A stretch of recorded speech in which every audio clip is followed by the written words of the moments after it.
Side East Village rezoning has received a lot of attention recently. Can you outline your stance on the rezoning and comment on any changes to it that you would like to see? Mr. Newell, your turn to go first.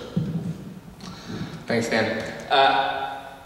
The rezoning is a very contentious issue, and I think that while it is important that we save as much of the Lower East Side as we can, which is what we're trying to do now, and which was the intention behind the rezoning, the failure was not to include the entire community board and not to include Chinatown. Now, this was not the community board's failure, this was the mayor's failure.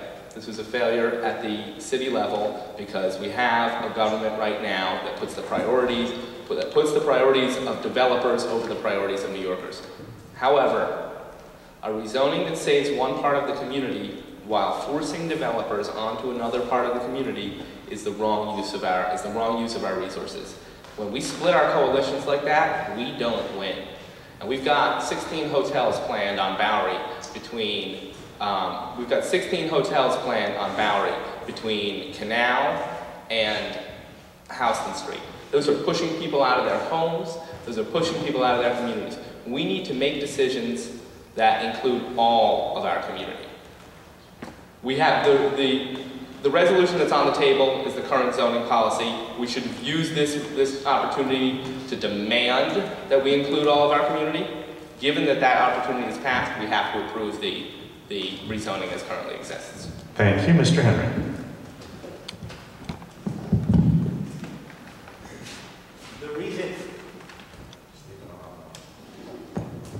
The reason the rezoning is contentious is because, for those who are not familiar, the part of the rezoning to the south that includes Chinatown is not protected from the measures including in the rezoning proposal. And the part of the East Village, Lower East Side to the east that's not included in the rezoning it's not included in the rezoning.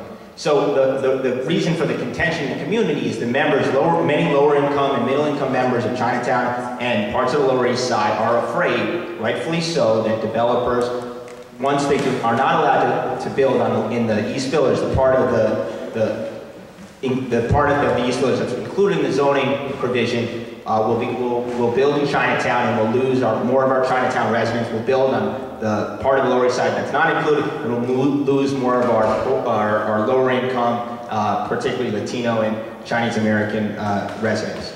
And so for those reasons, I think that the rezoning needs to be stopped and include Chinatown and the Lower East Side. And what I also believe, though, is this is just a symptom of a much larger problem. You have a population that is not able necessarily to make our community board meetings or have language barriers that they need to overcome, and the hard work of so many people to come up with the rezoning is not. Thank you. You can keep the mic on. Keep the mic on in between. We don't have to keep turning it on and off. Here's a question that wasn't asked the first time around. We've gotten it a couple of times, though. There's a bill in the City Council. It's Intro 650. This bill would require people to get a police permit in order to have any device that monitors our environment for biological, chemical, or nuclear problems.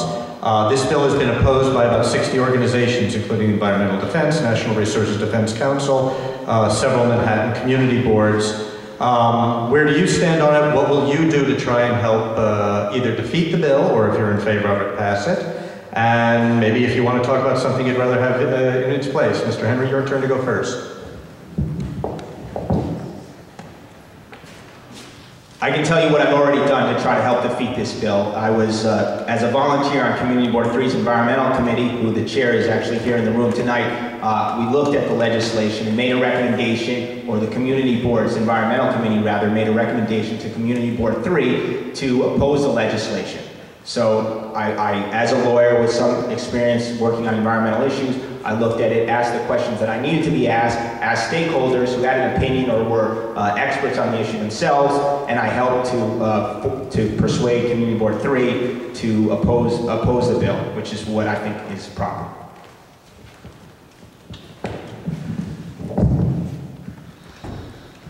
I think we, in general, need to work to give the New York City Police Department less control over our ability to control our own environments. That's number one. Number two, the way you defeat this sort of legislation, the way you defeat legislation that gives police power over our ability to assemble freely, over a host of issues, is by bringing people together. It's by working with people in community organizations, through the community board, through bringing people together in forums like this. That's what I've done my whole life, and that's what I would do to oppose this legislation. Thank you. Somebody's cell phone? Thank you. Can you outline your vision for the future of Chinatown and list 3 specific things you would do to make your vision a reality? I've lived in Chinatown for about 10 years, and I love Lower Manhattan. I love the Lower East Side and I love Lower Manhattan because for 200 or more years, we have been the place where people come to this country. We thrive on the dynamic energy of different kinds of people interacting, different classes living together, different races, and Chinatown captures that flavor of what I love about New York, of the New York of my youth, of the New York I think of everybody here's youth, and what makes this place so special. I think we need to preserve Chinatown as a dynamic immigrant community. I think we need, and so what that means is, number 1, to go back to rezoning to make sure that we keep affordable housing stock in the Lower East Side of Chinatown. Number 2, we need to develop affordable housing in the Seward Park urban renewal area so we can allow expansion of communities. Number 3, we need some commercial rent control so that we can keep affordable businesses in our community from being pushed out by the bars and the high-end restaurants and so forth. Thank you.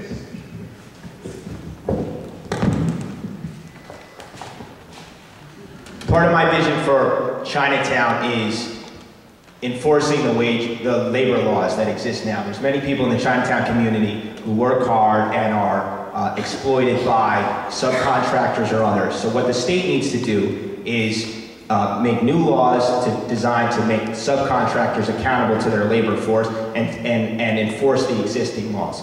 Part of what also happens in Chinatown is many residents are faced with the barriers that I tried to talk to about before of language difficulties. So whether it's a hospital or education or the workforce, what we need to do is find a way for the state to step up to its responsibilities and educate and inform the residents of Chinatown of their rights under the law. So whether it's enforcing the labor laws and making new labor laws, enforcing minimum wage laws, and doing everything we can to increase or decrease language barriers in our schools and our hospitals and our healthcare services, those are important steps that we need to take to help Chinatown.